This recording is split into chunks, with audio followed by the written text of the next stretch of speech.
Hello, two heads up here. Welcome to another one of my God Wars dungeon guides. This time it's Zamorak. Now, usually when I make a guide, I immediately jump in and dive into the gear and the inventory and blah blah blah.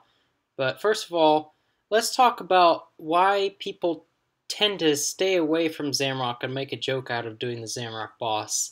Um, so, there's there are a couple disadvantages to doing Zamorak boss. And one of them is he drops this, a Zami Spear, which is pretty much worthless. There's not very many uses for it in 2007 RuneScape, other than using it to kill the Zamorak boss or at Castle Wars. Really, that's it.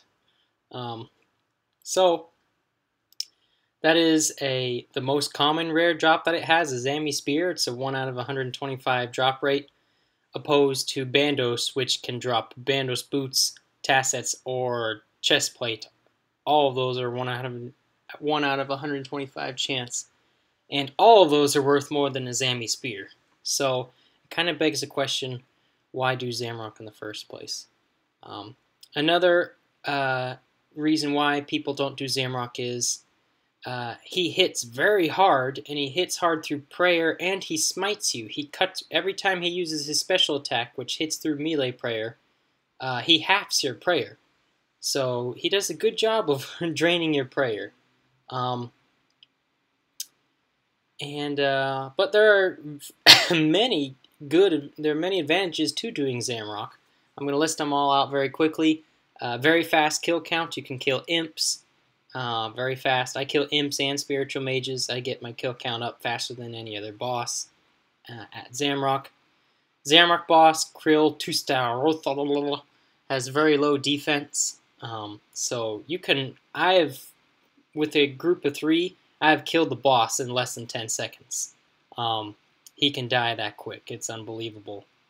One of the biggest advantages is the fact that no one does Zamorak. And so what that means is you can go into a higher population world with faster spawn rates, and you can do that world instead of doing a Bandos world where it takes double the time after you kill the Bandos boss for it to spawn.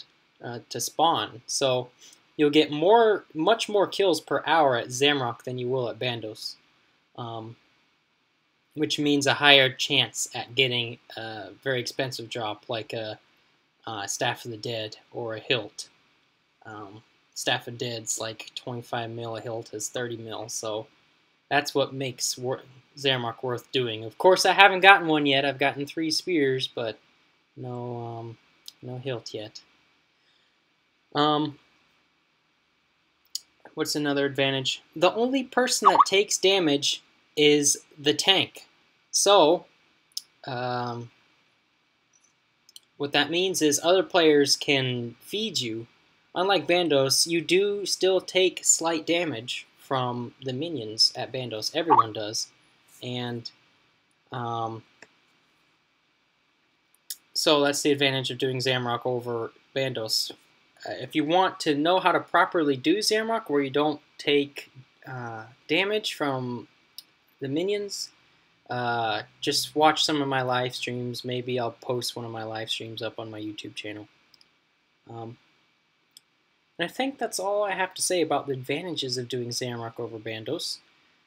Let's talk about the tank gear. So this is a tank setup. And what you're going to be doing when you're tanking Zamorak is, I've done Zamorak many times. I did Zamorak at release, and now I've gotten hooked back onto Zamorak with this new setup that I'm doing. So Zamorak is weak to stab in range attacks, so this is a melee setup. If you do have a Greater Demon Slayer task, you can use a Black Mask, and you'll hit hella hard. So the objective is to stack magic defense, and this is really the only gear I recommend you wearing. I don't recommend wearing Armadillo because it does lower your melee attack bonuses. Even though it gives a higher magic defense, it punishes your melee attack severely. So Carol's gives tons of magic defense. What you can do alternatively, I mean, you can use a whip and something like a mage's book. You can use a whip and a Zami book.